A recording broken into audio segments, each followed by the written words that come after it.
Françoise Herbe, alsacienne, française, européenne et journaliste. L'Alsace, c'est la terre où je suis née. Je suis née à Strasbourg. J'ai vécu une grande partie de ma vie ici, pas tout le temps, mais quand même.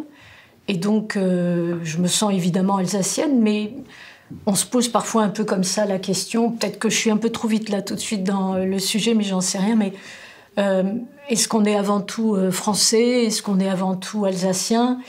Est-ce qu'on est... on est bien de quelque part, comme dit la chanson, mais je pense, je dirais dans un premier temps, je suis française avant tout. Ça dépend avec qui je suis.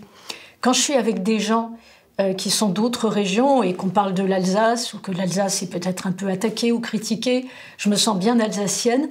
Quand on est entre Alsaciens, moi-même, il m'arrive peut-être de critiquer la région ou de dire qu'il y a ça ou ça qui ne va pas. Et ça dépend en fait avec qui je suis. Si je dois parler en alsacien avec quelqu'un, j'arrive à le faire, même s'il me manque des mots. Mais je le comprends bien. Je pense, et puis évidemment une partie de ma famille parlait ou parle alsacien parfois, et c'est un mélange des deux, comme souvent dans les familles alsaciennes. Mes parents parlaient alsacien entre eux. J'ai toujours encore mon père, et je vois bien que par moments on parle ensemble en français. Avec mes parents, je parlais français, mais ils me parlaient beaucoup en alsacien aussi, mais je leur répondais curieusement d'ailleurs en français, je ne sais pas trop pourquoi, mais je le comprends vraiment, vraiment bien.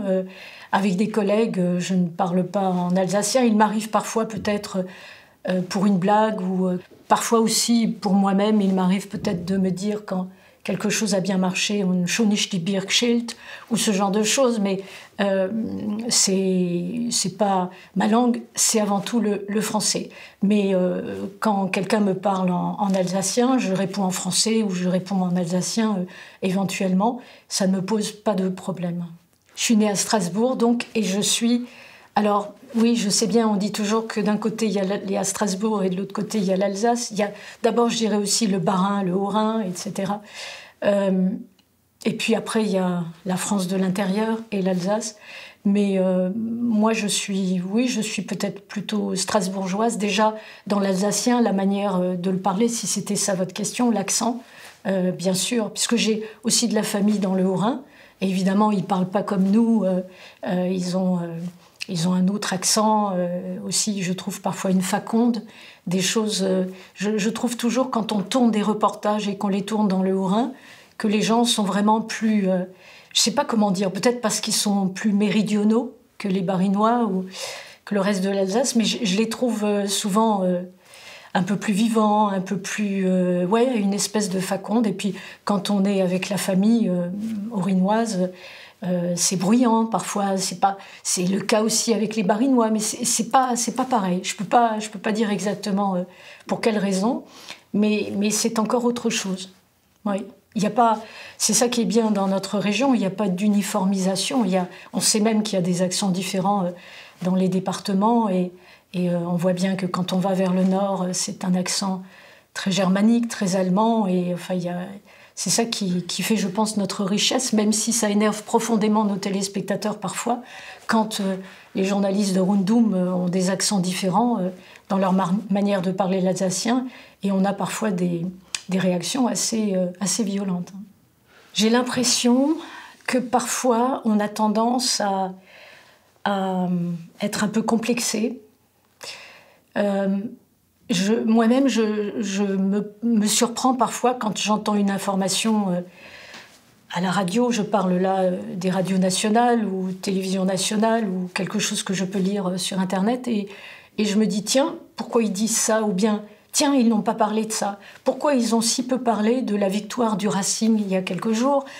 Et c'est toujours, c'est sans doute parce qu'on est alsacien. Mais ça me vient automatiquement, et je trouve que c'est sans doute un peu stupide, mais je vois que je ne suis pas la seule, il me semble, à penser comme ça parfois. On a ce côté un peu complexé ou victimaire, je trouve parfois. C'est pour des petites choses, là, c'est rien de grave, mais il y a quand même toujours ce côté... pourquoi on n'a pas de ministre, c'est d'actualité un peu en ce moment, mais pourquoi on n'aura peut-être pas de ministre dans le gouvernement? Ou bien, si on en a, Pourquoi d'autres régions en ont plus? Enfin, j'ai l'impression. Et quand on revient, quand je revenais en Alsace, je m'apercevais effectivement qu'il y avait un peu toujours les mêmes qui étaient encore parfois aux commandes. Il y avait les mêmes problèmes, comme je le disais tout à l'heure, et que parfois on avait un peu tendance, il me semble, à tourner en rond, à être un peu obsessionnel sur certains... Je ne sais pas moi, mais on voyait bien que le grand contournement ouest, ça n'avait pas, puisqu'on en parle depuis si longtemps, Stocamine, etc. Enfin, il y avait des choses, des dossiers qui... J'étais partie depuis des années et rien n'a été réglé finalement. Et certains ne le sont toujours pas encore. On parlait tout à l'heure de la présence de quelqu'un au gouvernement. Je ne dis pas que c'est essentiel, mais quand même, on voit parfois certaines régions où il y a des personnalités politiques très fortes. Je ne dis pas que nous avons des gens qui sont très bien et qui, dans leur domaine, sont sûrement très bien, mais ils n'ont pas la notoriété. Et on voit bien notre président de région, il a commencé vraiment à se faire connaître au moment de la crise sanitaire, au moment d'un drame, et parce que l'Alsace était particulièrement touchée, et surtout la région de Mulhouse et le Haut-Rhin. Mais c'est là qu'on a commencé à connaître, il me semble, Jean Rottner. Mais vous demandez à quelqu'un dans une autre région. Maintenant, je ne serais pas capable non plus peut-être de citer chaque fois le président d'une région. Les élus ont un peu changé ces derniers temps, mais j'ai quand même l'impression qu'en Alsace, pareil aussi, il y a quelque chose qui m'a toujours frappée, c'est que parfois on a des artistes et les gens ne savent pas que ces artistes sont originaires de la région. Je crois que Claude Rich était alsacien, mais on l'a su quand il est mort. Évidemment, il y a Herbert Léonard, il y a Bachung, etc. Mais j'ai l'impression que c'est dans d'autres régions, on voit avec Francis Cabrel ou comme ça, les régions sont beaucoup plus mises en avant, et j'ai toujours eu cette impression que c'est peut-être pas le cas pour Alex Lutz en ce moment, mais par le passé, oui, j'avais ce sentiment-là, qu'on ne mettait pas en avant, ou peut-être tout simplement par modestie, ou parce qu'on ne parle pas de soi, ou je ne sais pas. J'ai vécu en Allemagne, puisqu'en fait, quand j'étais petite fille, donc je suis née à Strasbourg, et mon père a eu un... D'abord, on est parti à Paris, on est resté quelques années à Paris, avec ma famille, puis après, on est allé à Stuttgart. J'étais encore petite, et je suis allée là-bas à l'école maternelle.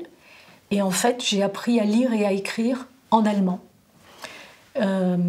Puis on est revenu un peu plus tard et j'ai enchaîné avec l'école française. J'avais un an de retard parce qu'en Allemagne, à cette époque-là, c'était dans les années 60, je ne sais pas si c'est encore le cas, mais il y avait une année de décalage par rapport à l'école maternelle pour les enfants. Et donc, quand je suis revenue, j'avais une année de retard, mais on m'a longtemps considéré, pendant un an à peu près, les camarades de classe. En plus, je suis arrivée en cours d'année, ils pensaient que j'étais une petite Allemande.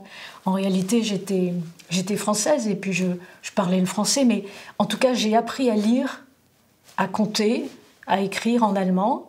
Et puis, évidemment, l'allemand, oui, c'est ma première langue étrangère. Je l'avais d'ailleurs aussi au lycée. Et puis, au lycée, j'ai eu la chance... pendant 7 ans, d'avoir le même professeur d'allemand. Et ce professeur, c'était André Weckmann, ce qui n'est pas rien.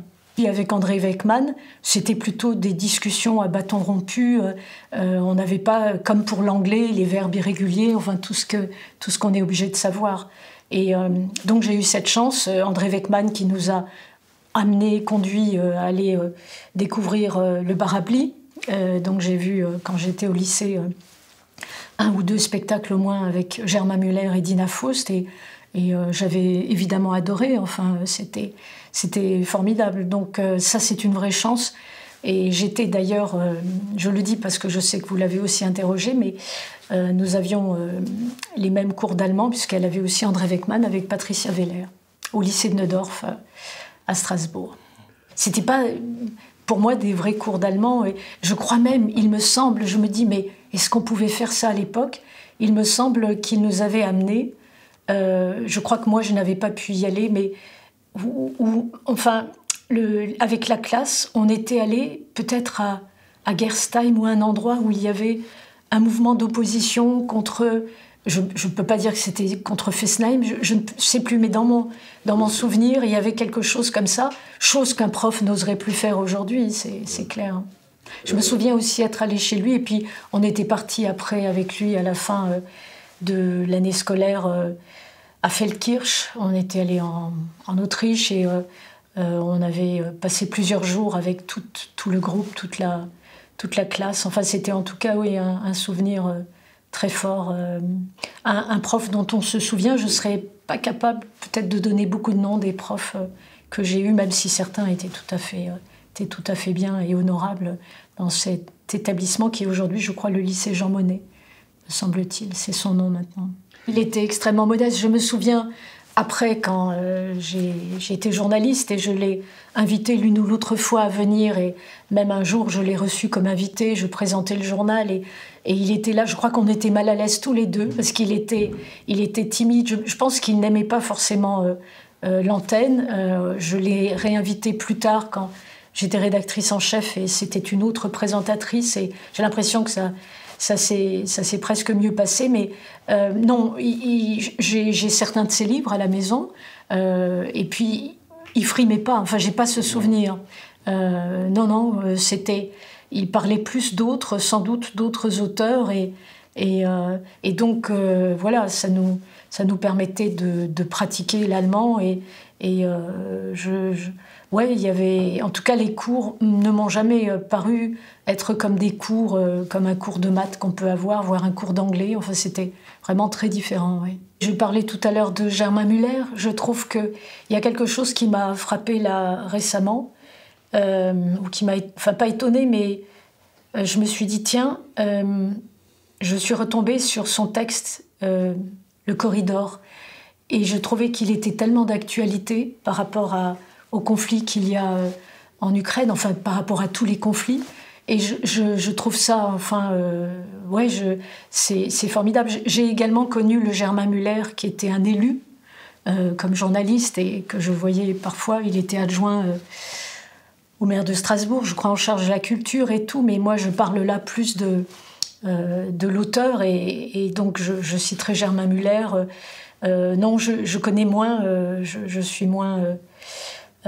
comment dire, j'ai moins de connaissances pour les auteurs. Je les connais moins, je reconnais. Ouais. Wickman, c'est aussi Les Nuits de Fastov. C'était un Malgré nous, et moi je me suis beaucoup intéressée au Malgré nous comme journaliste, et j'ai fait beaucoup de sujets là-dessus. Et forcément, tout à l'heure, vous me demandiez l'Alsace, c'est quoi pour vous? Mais c'est aussi ça.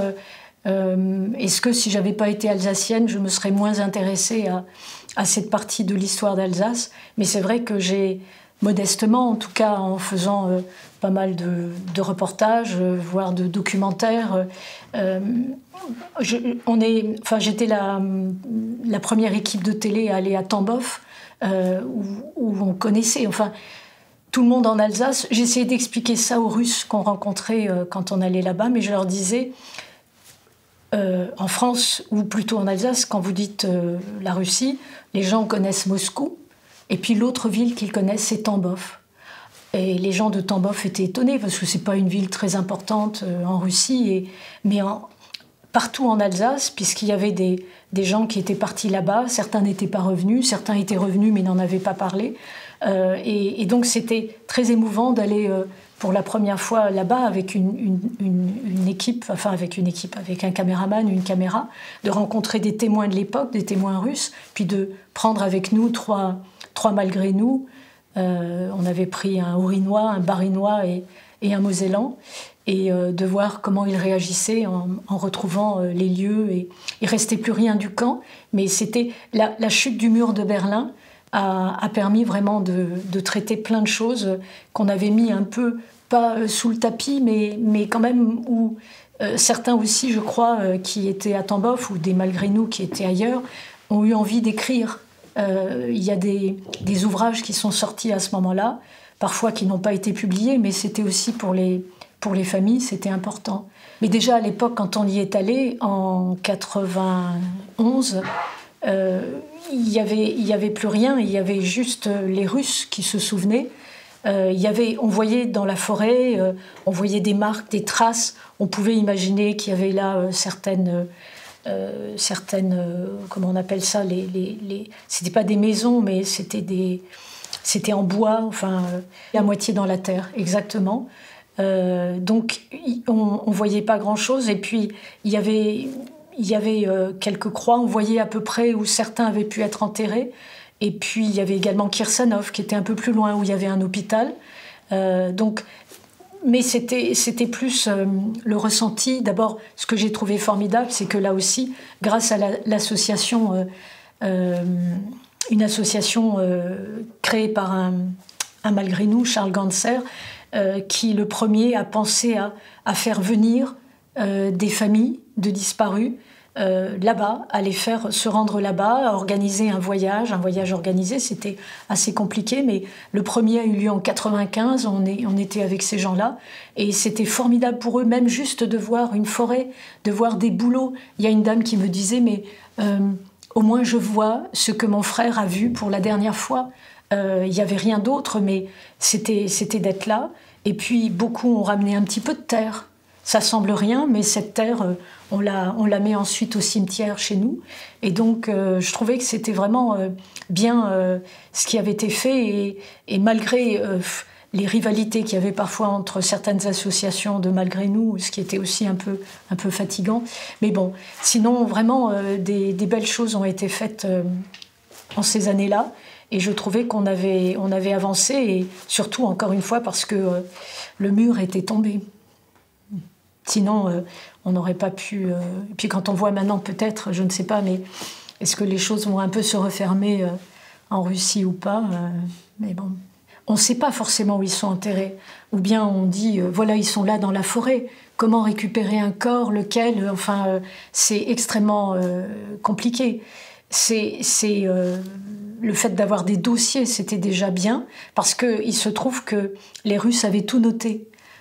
C'est incroyable, hein, mais c'était organisé probablement comme les nazis, enfin comme les Allemands. Et ils avaient noté les médicaments, il ne devait pas y en avoir beaucoup, mais le traitement qui avait été donné à la personne quand elle était malade, ils les avaient interrogés. Ils avaient interrogé tous les prisonniers, quelle que soit leur nationalité, pour pouvoir peut-être se servir, quand ils seraient de retour dans leur pays, de ces personnes. Mais on ne sait pas. Ou c'était peut-être tout simplement pour donner un travail à ceux qui avaient l'obligation de noter tout ça. Mais c'est incroyable, ces dossiers existent encore. Hein. Le conseil, à l'époque on disait Conseil général du Haut-Rhin, on a récupéré pas mal. Et puis les familles ont pu également faire des demandes et en ont reçu. Et évidemment, c'était écrit en russe, il fallait ensuite faire une traduction. Mais pour certains, c'était très précieux d'avoir ça. Hein. S'il y avait eu tellement de volontaires, on ne dirait pas incorporation de force. Le fait que la plupart n'avaient vraiment pas envie. On sait qu'il y avait des volontaires, même il y en a eu, mais pas énormément, je crois, chez les Waffen-SS. Mais quand même, souvent, vous avez remarqué, on compare parfois un peu l'Alsace et la Corse par rapport à cette forte, comment dire, ce sentiment régional qui est très fort, sauf qu'en Corse, ça prend la forme de bombes, ça prend la forme d'autres choses et tout. Nous, il me semble qu'on n'a jamais eu de conférence de presse en étant masqués, de choses comme ça. Est-ce que ce côté discipliné, encore une fois, des Alsaciens, est-ce que parce que c'était l'Allemagne, pour certains, ils avaient moins peur enfin non, je pense pas quand même. Ce que je sais, c'est qu'en tout cas qu'il y avait beaucoup de menaces pour les familles et que les familles n'avaient pas le choix. Enfin, c'est ce que j'ai toujours entendu, c'est ce que beaucoup me raconte. Une autre conséquence aussi, quand on parle de l'URSS, c'est le score. Le PC n'a jamais fait un score très important dans notre région après la guerre. Et en fait, c'est lié à ça aussi, l'histoire de ces gens qui ont été envoyés sur le front de l'Est. Donc, il n'allait pas y avoir forcément beaucoup de sympathisants. On avait un ministre qui était quand on parlait qui était dans tous les gouvernements, mais Borde n'était pas non plus un malgré nous. Non. Et c'est pour ça qu'il a toujours eu aussi cette espèce de distance avec les malgré nous. J'ai cette image, puisque je suis allée à Tambov, je vois les lieux, je vois comment sont les gens là-bas ou les personnes modestes que nous avons pu rencontrer. Je pense à un jeune Alsacien qui était là-bas, qui était prisonnier, qui avait l'uniforme, évidemment, ou peut-être tout simplement qui était sur le front russe, l'uniforme allemand, puisqu'il était incorporé. Il était là-bas, et puis il se rend, puisque certains ont essayé de quitter les rangs allemands et ils se rendent. Et il tombe sur un soldat russe qui le voit, et le jeune Alsacien ne sait pas parler français. D'abord, le soldat russe, il vient peut-être de je ne sais quelle région du RSS, et jamais il a entendu parler de l'Alsace-Moselle annexée ou ce genre de choses. Et il entend quelqu'un qui lui dit peut-être Franzos, et il comprend même pas, et il tire parce qu'il voit qu'il a un uniforme allemand. Donc, on a beau dire tout ce qu'on veut, mais à un moment, tu es quand même la victime. Tu te retrouves là-bas et tu te retrouves dans une situation. C'est un miracle que certains ont pu rentrer et revenir et pouvoir raconter ce qu'ils ont vécu. Et donc, c'est vrai que la chute du mur de Berlin a permis d'aller plus facilement à l'époque, c'était encore l'URSS. Et puis, j'ai pu également aller dans ce qu'on appelle les anciennes archives du KGB pour ramener des dossiers de malgré nous qui étaient stockés là-bas et les ramener à des familles alsaciennes qui pouvaient voir ce qu'était devenu. Par exemple, je me souviens d'une famille dans le Haut-Rhin où une dame avait perdu son frère et elle a pu savoir de quoi il était mort. C'était dans le dossier. Et ça, c'était vraiment très intéressant. Et ça permettait de voir quelle était cette tragédie qu'avait vécue l'Alsace, même si j'ai trouvé à un moment aussi qu'on avait un peu tendance à trop souvent, non pas en parler, mais de revenir un petit peu sur les mêmes choses, et également l'histoire d'Oradour, où, pareil, j'ai pu accompagner des jeunes, les jeunes de l'association Pèlerinage Tambov, qui sont allés là-bas. Et pour la première fois, des Alsaciens étaient reçus à Oradour-sur-Glane. C'était quand même pas rien. C'était, je pense, peut-être à Pâques 97, me semble-t-il. Il y avait Roland Ries qui était présent également. Et c'était quelque chose... on avait l'impression de faire un petit peu avancer l'histoire. Enfin, moi, je la faisais pas avancer, mais en tout cas, je le filmais. Je filmais... et puis, j'ai trouvé ensuite que ces disputes incessantes, alors que le maire d'Oradour de l'époque, Raymond Fruget, avait fait beaucoup d'efforts pour faire avancer les choses, pour que la réconciliation se fasse. Et on sentait parfois, du côté de la commune, comme du côté des Alsaciens, parfois encore quelques tensions. Ça, j'ai trouvé ça parfois un petit peu fatigant. Quand on est alsacien, c'est pratique aussi... je l'ai vu au moment de la chute du mur de Berlin, que j'ai eu la joie de suivre, de couvrir. C'est qu'il y avait pas mal d'Alsaciens, de journalistes alsaciens qui ont été envoyés par les différentes chaînes de télévision ou les radios, parce qu'évidemment, il fallait des gens qui parlent allemand. Et à l'époque, on était quelques-uns. Moi, je travaillais pour France 3 Alsace, et puis j'ai pu faire pas mal de reportages pour l'Alsace, mais que je proposais immédiatement à Paris. Et donc, ils étaient très, très contents. Parfois, ils ne savaient même pas quel sujet on était parti tourner. Je les appelais, j'étais sur l'autoroute, on était en train de revenir. Il était 16h et je leur disais qu'on avait tourné cela et ça. Et puis, ils disaient oui, oui, on prend. Et le soir, quand ils lançaient le reportage dans le Soir 3 à 23h, ils disaient de nos envoyés spéciaux, alors que quelques heures avant, ils ne savaient pas qu'on était allé là-bas. Mais France 3, à l'époque, n'avait pas énormément de moyens. Je ne dirais pas que ça a beaucoup changé, mais en tout cas, c'est vrai qu'ils étaient bien contents qu'on puisse aller faire ces tournages. Et donc, j'ai pu aller à Berlin. Et puis, en fait, j'ai pu aller... Le soir, on a appris, d'où l'intérêt de rester parfois au bureau encore un petit peu tard, mais une dépêche est tombée vers après 19h. Et il était dit que c'était une conférence de presse à Berlin et que, si on avait bien compris, les gens allaient pouvoir sortir de la RDA, passer la frontière et tout. Et donc, tout de suite, avec un caméraman qui habitait au coin de la rue, on est allé à Kehl faire quelques réactions de gens qu'on a envoyés à Paris. Et le lendemain matin, on est parti très tôt. On a roulé très vite sur l'autoroute pendant 3 heures pour trouver le premier poste frontière de la RDA, tout près enfin le plus proche de l'Alsace. Et on a vu évidemment plein de trabis qui traversaient la frontière, les gens aussi. Et on a fait des interviews, toute l'ambiance et tout ça. Et là, évidemment, quand on fait un reportage, on couvre parfois un événement. Là, c'était l'histoire qui était en marche et c'est ça qui était quand même formidable.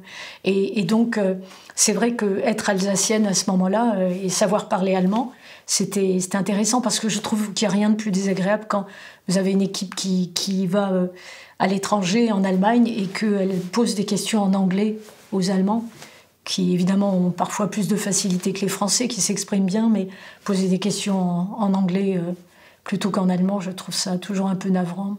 Je me souviens, les rares personnes qu'on a trouvées à Kehl, il devait être 20h, 21h, je ne sais pas. Il faisait assez froid, puisque c'était novembre. Et il y avait l'une ou l'autre personne qui promenait leur chien, un autre qui sortait d'un bistrot. Mais je sais que les premières réactions, c'était de dire « Ah bon, ils vont pouvoir venir et enfin venir chez nous ?» Et c'était pas toujours très sympathique, par rapport à l'emploi que ça, enfin voilà, et tout simplement de se dire mais tout à coup tous ces gens vont venir. En réalité, ces gens n'avaient pas envie de partir. La seule chose, quand on est allé le fameux matin où on est arrivé à la frontière et on les a vus passer, il y a un monsieur qui me disait moi je vais juste acheter un journal de l'autre côté pour le montrer à ma femme pour qu'elle me croie. Comme ça, elle verra que je suis passée de l'autre côté. Mais beaucoup n'avaient absolument pas envie de quitter la RDA. Ils voulaient juste être un peu plus libre et pouvoir voyager. Mais c'était une période formidable à vivre. Ça, c'est quelque chose de très, très fort. Et justement, parler une langue, ça donne cette possibilité-là. Enfin, je trouve ça vraiment... si j'avais pas parlé allemand, j'aurais pas pu vivre enfin, certaines choses que j'ai pu vivre grâce à cela, ouais. Le rapport à la langue allemande, il faut quand même le dire, ce n'est peut-être plus le cas aujourd'hui, sûrement pas, mais qu'est-ce qu'on regardait la télé allemande quand même, le soir en famille, les émissions, je me souviens de certaines émissions, ou même de certains films. Parfois, il y avait un film qui était plus récent, qui passait sur l'allemand, mais moi, je le regardais avec autant de plaisir qu'un film français. Et donc, c'est vrai qu'en regardant la télé allemande, forcément, là, aujourd'hui, on a quelques chaînes allemandes sur la box, sur notre box, mais c'est pas les plus intéressantes. Et je regrette beaucoup, il faudrait que je reprenne là un abonnement pour pouvoir... je trouve que c'est intéressant aussi de voir la manière dont ils présentent l'actualité française. Au moment des Gilets jaunes, je reconnais que j'ai pas regardé la télé allemande, mais j'aurais bien aimé voir comment... tous les jours, comment il traitait cela. C'est ça qui est très intéressant, de voir comment un autre pays vous voit, comment il interprète les événements qui se produisent dans votre pays. Je me suis toujours demandé, après la guerre, quand les Allemands sont revenus en France, ou peut-être chez nous, à Strasbourg, à partir de quand les premiers qui sont arrivés, est-ce qu'ils se sentaient à l'aise ou pas. Après, moi j'ai connu cette époque où, évidemment, petite fille dans les années 60, où après, et maintenant encore, on voit, ils ont toujours beaucoup de plaisir. Parfois, on entend même certains dire « Ah, il y a unser Münster » en voyant la cathédrale. Mais voilà, ils sont à l'aise chez nous, comme je pense certains Alsaciens le sont quand ils vont à Kehl ou quand ils vont à Baden ou en Forêt-Noire pour passer un week-end à l'hôtel. J'aurais juste voulu vous dire quelque chose, c'est que j'ai une partie de ma famille qui est allée aux États-Unis. On sait très bien, d'ailleurs, Saison d'Alsace a sorti un numéro récemment, mais il y a eu énormément d'Alsaciens, comme d'ailleurs aussi de gens d'autres régions, ou des Suisses, ou des Allemands, mais enfin, pas mal d'Alsaciens qui, à une époque, sont partis aux États-Unis. Et moi, dans ma famille, du côté de Monswiller, mon arrière-grand-père, donc le grand-père de mon père, son fils, donc mon grand-oncle, sa femme, etc. Et puis encore du côté de mon grand-père, sa sœur également, enfin bref. Et donc, pour certains, ils sont allés à Pittsburgh. Donc pour moi, Pittsburgh est une ville chère à mon cœur parce que le grand-père de mon père est enterré là-bas et je sais qu'il avait toujours écrit à mon père et il lui demandait de venir. Si mon père était allé là-bas, je ne serais pas en train de vous raconter aujourd'hui tout cela. Et j'ai trouvé, en allant là-bas, parce que dans un premier temps, c'est surtout eux qui venaient chez nous, Je parle là de la famille de Pittsburgh, puisqu'il y avait une ligne aérienne entre Pittsburgh direct, Pittsburgh et Francfort, puisqu'il y avait pas mal d'Allemands qui étaient là-bas à Pittsburgh, qui avaient émigré. Et après, nous, on est allés les voir, mais ils avaient un coin d'Alsace chez eux. Enfin, c'était le cliché par excellence, mais les cigognes au mur, les Kuglopf, eux-mêmes ont continué à parler alsacien entre eux. C'est-à-dire que ma grande-tante est morte au début des années 2000, mais avec son mari, ils sont partis dans les années 20.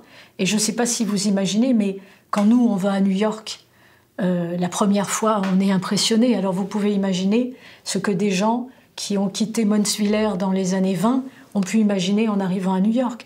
Et puis elle a rejoint son mari qui était à Pittsburgh, puisque c'était une ville industrielle où il y avait beaucoup de travail, et ils ont fondé une famille là-bas, et puis ils se sont achetés une maison, etc. Et ils ont continué à parler entre eux, alsaciens, et puis évidemment avec les autres, anglais, avec un fort accent teuton. Et quand j'allais là-bas, je suis allée l'une ou l'autre fois quand ils étaient encore vivants, et je parlais en alsacien avec eux plutôt qu'en anglais d'ailleurs. Et il y avait un coin d'Alsace là-bas. Leurs filles, ils ont eu 3 filles, l'une d'entre elles savait encore quelques mots d'allemand, et puis maintenant les enfants de ces filles, évidemment, nous on est quoi? On est en Alsace, on est même pas en France, on est en Europe, puisque les Américains disent toujours ah vous vivez en Europe, hein, mais voilà, donc tous ces liens-là, tout ce côté alsacien va disparaître petit à petit. Mais je voulais juste dire que il y avait que l'Alsace, ça signifiait quelque chose encore pour ces gens qui étaient partis, qui n'avaient plus l'intention de revenir, mais qui étaient restés sur place, fondamentalement alsaciens, et dans la manière de cuisiner, et évidemment de parler et tout. L'association des Alsaciens de New York est vachement active, hein, elle est vraiment... et puis on a bien vu aussi partout, il y a aux États-Unis, je suis allée déjà à Strasbourg, je ne sais plus comment on prononce, ça doit être Strasbourg, et c'est intéressant de voir ça. Je suis jamais allée à Castroville, mais en tout cas, ils ont été des pionniers, et puis ils se sont plutôt bien, je crois, bien implantés là-bas, et ouais. Mais de savoir que l'alsacien continue à être parlé aussi loin, je trouvais ça très touchant. Vraiment, je regrette de ne pas avoir fait un reportage où on aurait peut-être pu faire l'émission qui s'appelait Sillaos à une époque. Ouais.